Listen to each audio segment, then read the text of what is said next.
Good day. We're doing this TV show for you on May 15th.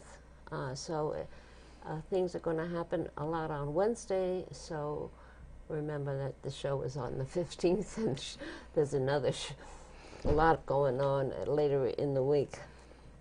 So I have with me Representative Diane Lanpher from Virgins. You represent Virgins and several other towns. What are they? Ferrisburg, Virgins, Panton, Waltham, and Addison. 5 towns in total. All right. And you're on the Appropriations Committee. Correct, Betty. Which does all the money. Yes, we are definitely the budget writers for the state, and being on a House Appropriations, which I know that you know, that all money bills start from the House. So the House Appropriations Committee begins this whole process when the budget is presented by the governor in January. As you know, the executive branch presents what they believe being a good budget. What they would need or what they would like to do to run the government for the next year, and they present it, and then the overseers of Vermont citizens take a look at it and weigh in and debate and determine if the direction or if that spending or that type of allocation is in the best interest of putting the taxpayers' money to use. And you have a lot of testimony from Yes. all kind. What kind? Who comes for testimony? Correct. We hear from each segment of government, from the commissioners and the directors that come and they present their budget to talk with us about what it is, what they support, what they need, how is it going, and I've been on your show here before. Yeah. We talked about the RBA, which is the results-based accountability, something that as a whole the legislature has been working with for years to not make the process be some sort of political process, but more of a results-based. Are we getting and asking those questions? What are you doing? How well are you doing it? And most importantly, is anyone in Vermont better off? Because sometimes we do a lot of activities, we can spend money on something, but we have to be able to ask ourselves, is anyone better off? And to hold that to the value of, is that where we should be spending our money? It's not always an easy conversation and tough to get the answers, but we have worked very, very hard with other committees of jurisdiction, which, as I've said here before, is a rather new way of thinking in the last 3 to 4 years of moving towards having committees review their budget, having the Ag Committee look at, this is the Ag Department, what are they doing? We want recommendations from the Ag Committee that this is the priorities. They are the experts that take the most testimony in that area. And then in Human Services, this is what Human Services budget is. And is this how it's being spent? Is this what the Committee of Jurisdiction recommends as their best placement? And it's hard for them, Commerce, to have to decide this is, the Agency of Commerce, this is where the economic development dollars are being placed in Vermont, and asking the Commerce Committee now to say, can you weigh in? Is this where it should be spent, or should it be spent here, or should it be spent here? And that makes for very uncomfortable conversations at times, because nobody really wants to say, I think we should place dollars here. This is important, but this is not very important.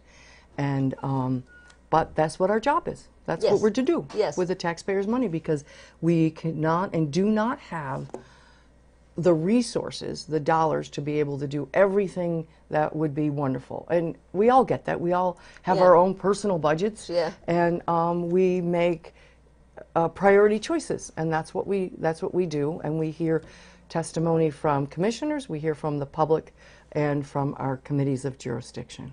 And the current committee of jurisdiction means that if you have a natural resources, which deals with all kinds of issues on resources that nature creates, they have money needs for certain things. So they go over that part of the budget and give it to you and tell you Right. what they think they need. And And- then you do this to go over it again. Right, because sometimes the dollars aren't going to stretch everywhere, so it's really important to hear from, in natural resources, where would be the top places for the investment, and then we start from there. So, as you know, in the committee, each one of us members are responsible for certain sections of the budget that we become deeper involved in, and a lot of that aspects, which I don't know if people understand, that the time that we spend in Montpelier, Monday through Friday, 10 hours a day, is around the whole budget, right? When we work on our individual responsible areas, those have to happen outside of the regular time. Oh, wow. So we meet with commissioners at 8 o'clock in the morning or at 5 o'clock in the evening or on weekends. So it really is, when we are there and sometimes when we're not, pretty much a 24/7 investment in our time and our energy on behalf of Vermonters, and their money. and their money. And Yeah. when you have $1 and you have 100 places where it could be well invested, because there could be 300 places you can invest it, but maybe only 100 of them would be considered a well invested place, I'm going to have to make a choice based on data, information, and gathering and hearing. But I'm pretty sure I'm going to make 99 other areas unhappy in my choices. So Yeah. it's a responsibility, and all of us take it seriously. But I have to say that this year, where a few years ago this idea of committees of jurisdiction really taking some responsibility and weighing in on priorities was new and uncomfortable, and people didn't, it was really a first time thinking in that direction. Now is definitely progressing, where committees of jurisdiction are weighing in early, very interactive, pleased with their actions, and you can tell because they'll come up to our committee room and excited, visibly excited about, I just discovered this within our areas and our programs, or we could do this instead of that, and this would be better. So they're definitely moving in that whole group activity on this one item, the budget, Yeah. which gets me to Well, this year. Yeah, well, I just want Okay, to go say ahead. one thing is I was in the last year I was in the legislature. I was on judiciary, and that was the first year that you sent those things. We didn't know what to do. I mean, we really was finding it hard to Yeah. work. I'd been in judiciary. I've been chair of a judiciary, and I've been there 30 years. So I had some ideas of what's going on, not to say the least. So it was hard. I can understand it was hard the first year that you had the judiciary do the finances of the judiciary, go over it, and the Ways and Means go over there, and the natural resources and so forth committees go over it. So I just wanted to say, you're right.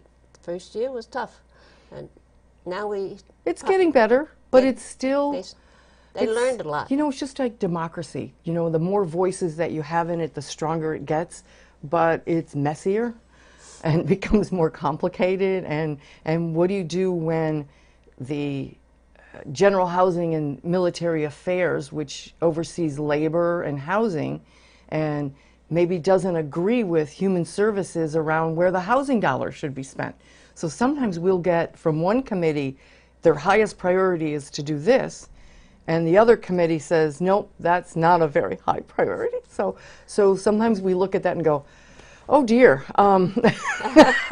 It's wonderful when when you hear from a variety of areas when it all agrees.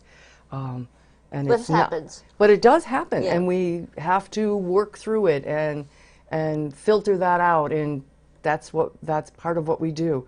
But I wanted to say that this year, Yes. Betty, you would have been as blown away as I was. All right, so we've both been there and sat next to each other on the floor Yeah. when we've had budget battles and veto overrides, Yeah. right, in the past. This year, the budget put together for a lot of reasons, where we are financially, where we're very, very concerned about the federal situation. And earlier on, especially when we were finishing up from the House side, the budget, there was a vote happening the day that we took our straw vote, poll in our committee to repeal Obamacare. All right, so a lot of where that was what was going to happen after that, we weren't sure where the dominoes were going to fall. Yeah. Vermont is highly reliant on federal support. We're a small state, and when it comes to our roads and bridges, each area in the government has a different level of federal support, but overall it's more than 30 to 40%. Some areas it's as much as 60% federal, and in others. So when that's pulled back, as we're seeing in a variety of areas, or at least the path that they're choosing, we're not so sure where we're going to be in the fall. Yeah. So we've wanted to not only keep our budget constrained for that reason, to, for lack of a better word, you know the old saying, hold your powder, because we don't know what we're going to need in the fall. So for that reason and a better process, we created a budget this year that created no new taxes, no increases in fees, and we've really held that line. And the governor has, is a major part of this three-way conversation. Yeah. He has the power to veto. But when the House ended our budget, we passed off the House floor. Out of the 150 members, there was 144 present that day, a roll call vote of 143 to 1. Unheard of, Yes. unthinkable. Yes. You're right. Everyone praised it. The Democrats, the Republicans, the progressives, the independents were thrilled. The governor weighed in. He supported the budget.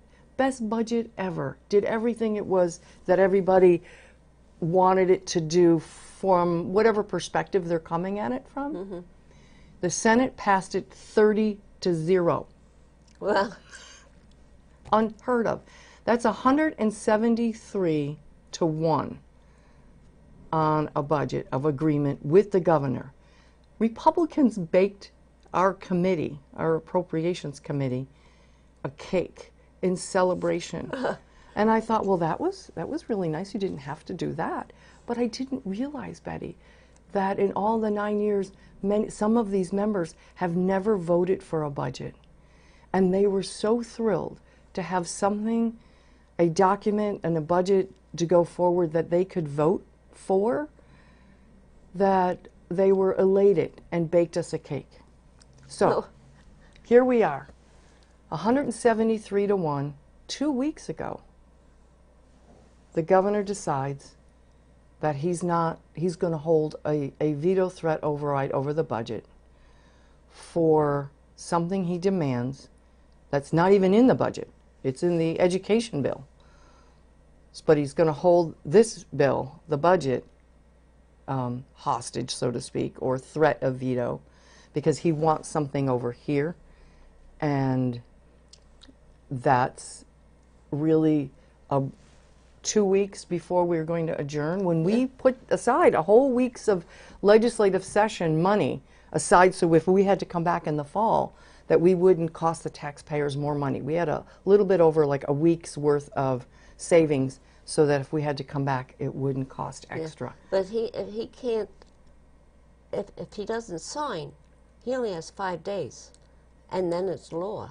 Right. So that if he says, I'm not going to sign this, all you have to do is wait the five days out.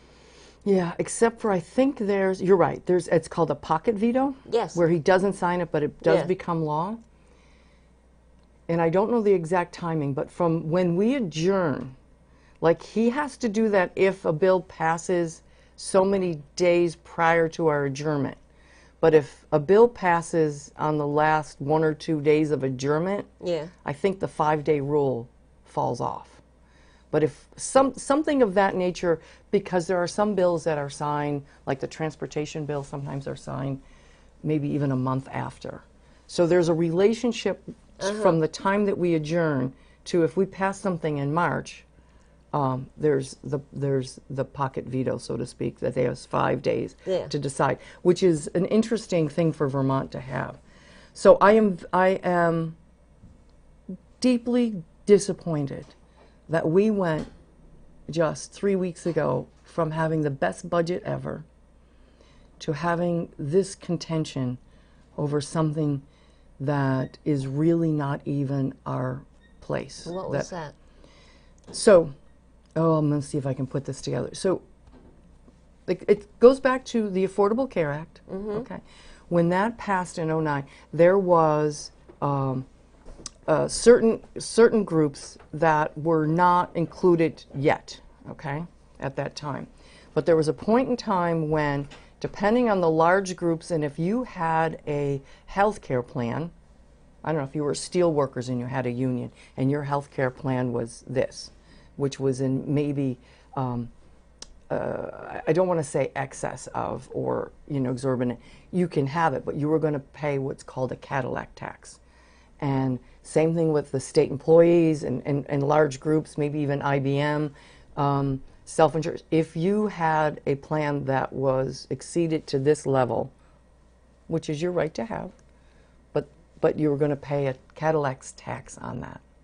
Well, the teachers and the school boards, in preparation for what they knew was coming, when you hear this Cadillac's tax, which would make premiums and the cost of health care even more expensive for that group, they were preparing. And there's a group called VHIVE, which is the Vermont Educators Health Initiative. They are a independent group that oversees the entire state's teachers' health care plans. All right. So VHIVE had been working on for years now, for a couple of years, because they've known that it's coming. What would be possible to put in place that would be a different plan than the current teachers' health care plans, right? Which is done by each town, you mean? Right. So each town or each school district negotiates with their math teacher and their science teacher and their teachers within their district on their total compensation package, which is your salary and benefits, right? It isn't something, and this is important, that it's not separated. You negotiate from that place, right? Yeah. If anybody who's worked with their employer talk about what is important to you, maybe a particular district sees that they would like to pay teachers less, but they can afford to maybe provide a higher health care package, and that's what the teachers within that area have agreed that that's what's important to them.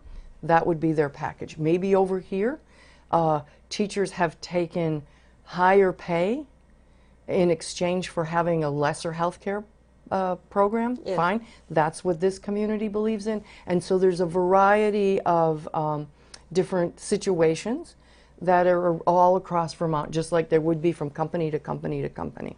Yeah. Okay, so what's different? Why are we here? So they have been working for probably a year and a half. We've heard some information that VHIVE has put together in preparation four different plans. Okay, there's a platinum plan, there's a gold plan, there's a gold plan with savings accounts, and there's a silver plan. All right, so 4 plans, and each of the 4 plans can be purchased in 4 different ways. You could be a single person with a platinum plan, costs this much. You could be a single person with a dependent child, platinum plan. You could be a two adults, maybe husband and wife, purchase a platinum plan, or a family plan at the platinum. So family plan platinum would be at the highest end. But then you've got your gold plan in those same 4 categories, the gold with savings accounts. 4. So there's 16 different types of plans, right? Wow. Okay, that a variety. Now, school districts, like I was just showing that across the state, some places don't cover health care or they cover it differently for different levels of staff.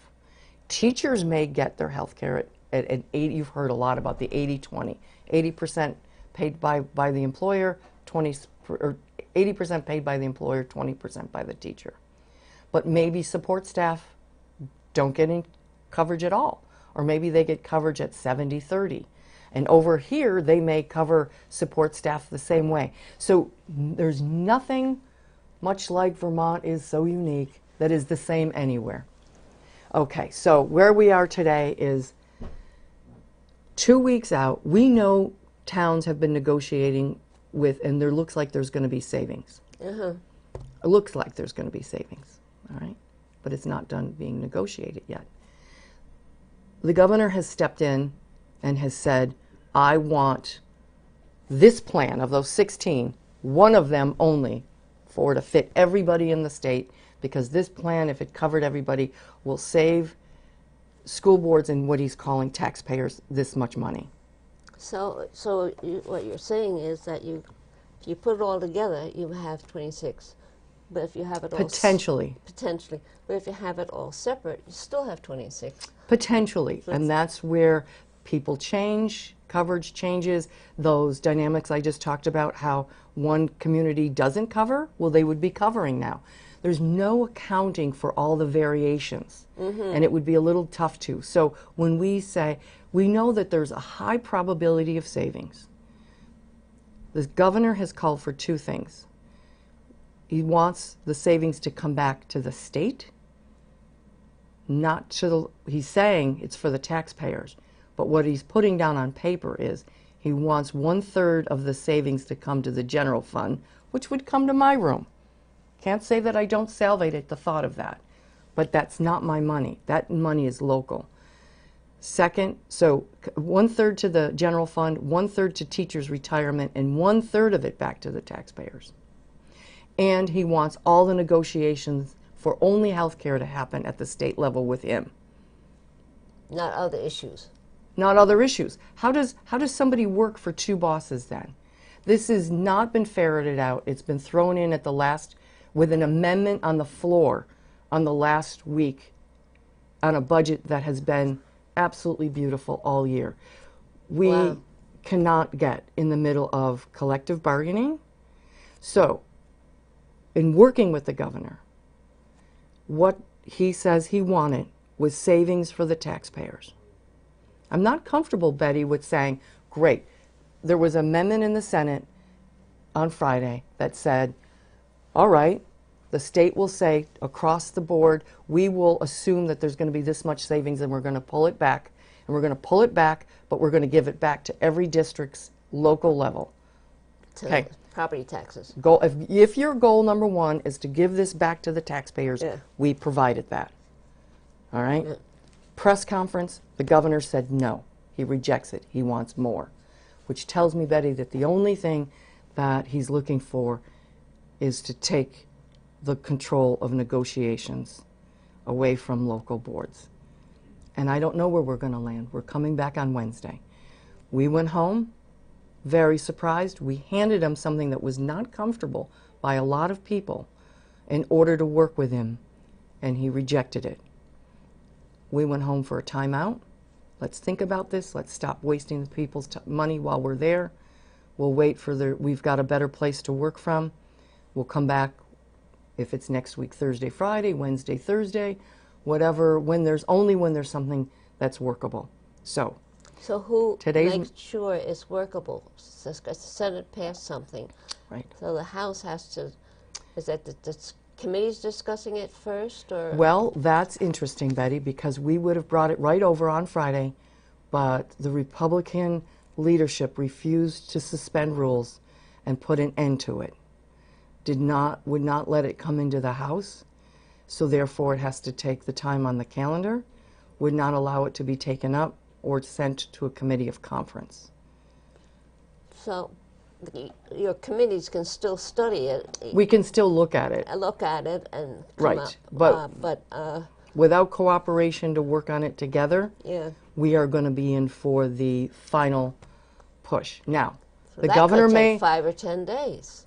Well, I think the calendar is about 3. So Wednesday, there'll be.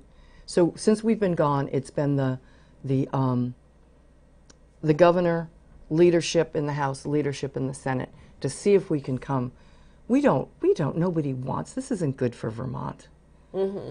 This isn't good for Vermont. Right. And it would be better if we could find a place that's of mutual compromise. Yeah. But if we can't, then the Senate and the House have united in an effort, and I think we're ready to go forward. Mm-hmm.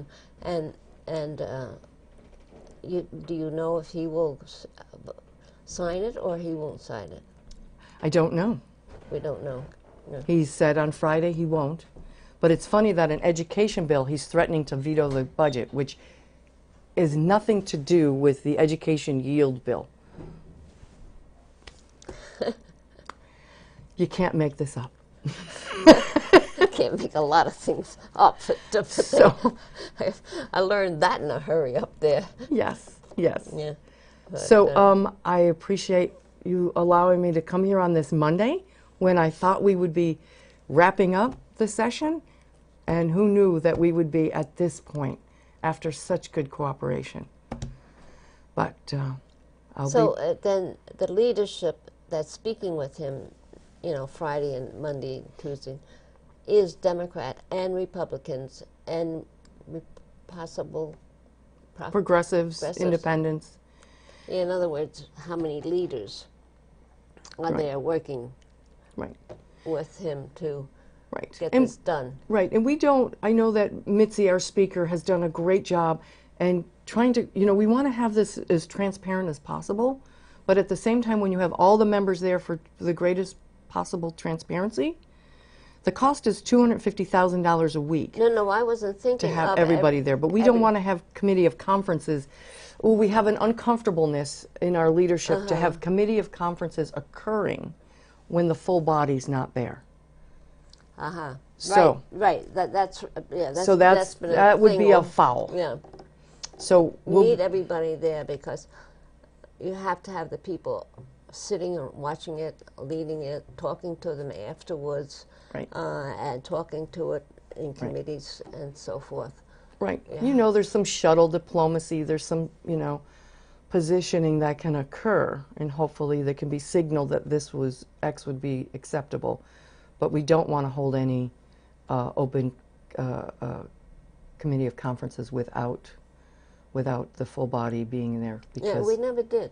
Right. Even on other places, we had that week off in March.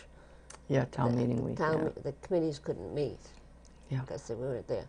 So, and is there other issues of appropriations, or we've got probably 4 or 5 minutes, maybe less, so that we could. Well, I would have to say, childcare, as you know, I'm going to go pick up my grandson when I leave here, then I'm going to the high school.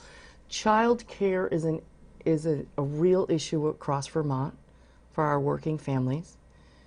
As you know, only of all the infants and toddlers that would require childcare, there are only enough slots to fill 47%. That means 53% of the children who need and the families that need to go to work have no available child care of any quality to them. This is a problem for our families. This is a problem for our economy and our industry. So that's something, whether it's an appropriation, but to find enough suitable child care in our state is becoming tougher and tougher. And as a grandma myself, it is a pleasure that it works out. I know that 3 or 4 members did not run last time because they have gone home to take care of a grandchild within their world. The other issue is water. We need to do, I believe, this is just my opinion, we have to put together a funding package for our cleaning up our lake that is a long-term, not just a short-term little bonding Yeah. of this. I mean, we've put together a little Band-Aid to get us through this 2 years, what we've done before, but we need to have a really good look at where the feds, what they're going to be providing, Yeah. and what we need to do to clean up, not even clean up, just improve our lake. Is So there our some way net- to get money for that by people who use it, who may not be Vermont citizens or New York citizens? Or I understand it's New York, Vermont, and Quebec. Correct. Okay, so, and they'll all be paying. Yeah, they all have different targets for their Yeah, diet, yeah. for phosphorus. But there must be people who are using it who are not from one of those three.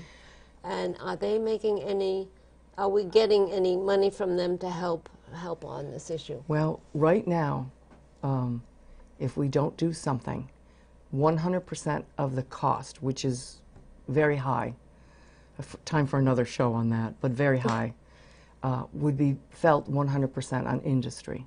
Because right now we're under a court order that Vermont must do and must happen.